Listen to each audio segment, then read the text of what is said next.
Serdecznie zapraszam do odcinka 14 playlisty Mroczna Historia pod tytułem Templariusze, część 2. W poprzednim odcinku 13 opowiedziałem o powstaniu zakonu templariuszy. W tym odcinku opowiem o przesłuchaniach templariuszy przez króla i papieża. Pod koniec XIII wieku templariusze stali się podejrzani nie tylko w oczach duchowieństwa, ale ogółu społeczeństwa. Wśród zwykłych ludzi krążyły pogłoski o chciwości, braku skrupułów i drapieżności rycerzy. Przypisywano im nawyki związane z piciem. Popularne było powiedzenie pić jak templariusz. Wskazuje na to stare niemieckie słowo Tempelhaus, czyli dom złej sławy. Pogłoski o templariuszach dotarły do Klemensa V, jeszcze przed jego wstąpieniem na tron papieski w 1305 roku. I wezwał on wielkiego mistrza zakonu, Jakuba di Molay, aby powrócił do Francji z wyspy Cypr, gdzie gromadził nowe siły, aby pomścić niedawne niepowodzenia armii chrześcijańskich. Di Molay przybył do Francji z 60 innymi templariuszami i 150 000 złotych florenów, a także dużą ilością srebra, którą zakon zgromadził na wschodzie.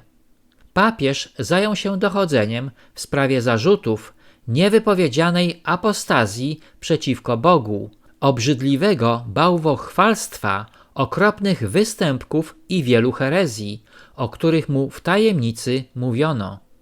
Król Francji Filip Piękny, dotychczasowy przyjaciel templariuszy, był zaniepokojony i nalegał, aby papież podjął działania przeciwko templariuszom.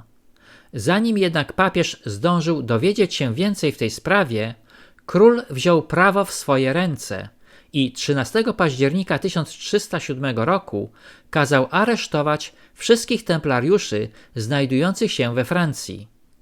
Inkwizytor Francji postawił im wówczas następujące zarzuty: zniewagi wobec krzyża, wyrzeczenie się Chrystusa i obrzydliwe wulgaryzmy. Adoracji bożka, o którym mówiono, że jest obrazem prawdziwego Boga. Pominięcia słów konsekracji podczas mszy świętej. Przywłaszczenia prawa udzielania rozgrzeszenia. Autoryzacji nienaturalnego występku.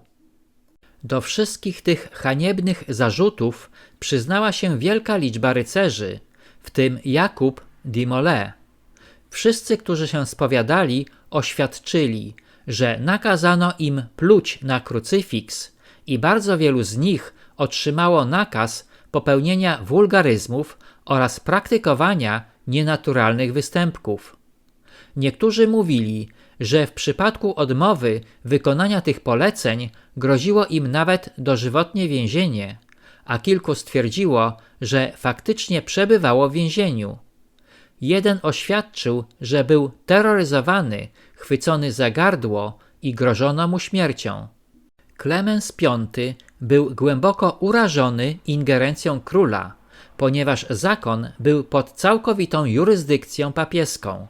Napisał więc do króla list, w którym nalegał na ich uwolnienie. Ponieważ wiele z tych zeznań zostało złożonych w wyniku tortur, z powodu rosnącego rozgłosu papież zgodził się przyjąć na prywatnej audiencji pewnego rycerza, obdarzonego przez zakon wielkim szacunkiem. Rycerz ten zeznał o obrzydliwościach, które miały miejsce podczas przyjęć braci, plucia na krzyż i innych rzeczy niezgodnych z prawem. Po tej rozmowie Klemens V podjął decyzję o przesłuchaniu 72 francuskich rycerzy w Poitiers, aby dowiedzieć się, czy zeznania złożone przez nich przed inkwizytorem w Paryżu mogą być uzasadnione. Badanie to miało być przeprowadzone bez tortur i jakiegokolwiek nacisku. Świadkowie oświadczyli pod przysięgą, że powiedzą pełną i czystą prawdę. Następnie złożyli zeznania, które zapisywano w ich obecności, a po przeczytaniu potwierdzali je swoimi podpisami. Egzamin wielkiego mistrza Jakuba di Molay i preceptorów zakonu odbył się w obecności 3 kardynałów i 4 notariuszy oraz wielu innych dobrych ludzi. Pomimo potwierdzenia składanych wcześniej zeznań o winie templariuszy, papież nadal odmawiał podjęcia działań przeciwko całemu zakonowi tylko dlatego, że mistrz i bracia wokół niego zgrzeszyli ciężko i zdecydował się na zwołanie komisji papieskiej w Paryżu. Pierwsze posiedzenie odbyło się w listopadzie 1309 roku, kiedy to wielki mistrz i 231 rycerzy zostali wezwani przed komisarzy papieskich. Michelet pisał: to dochodzenie było prowadzone powoli, z dużą ostrożnością i łagodnością przez wysokich dostojników kościelnych, arcybiskupów i biskupów.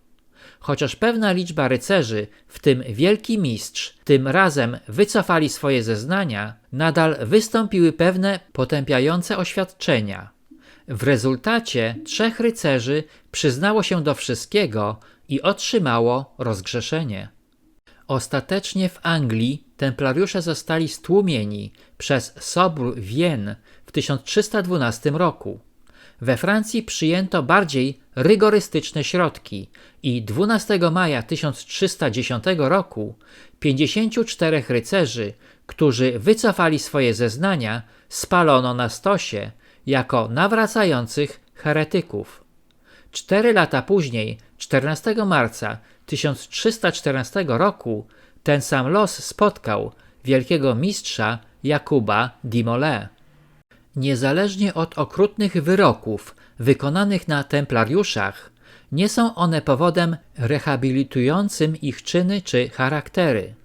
Twierdzenie, że spowiedź rycerzy powstała w wyniku tortur, jest mało przekonujące, jak wykazało to późniejsze dochodzenie papieskie.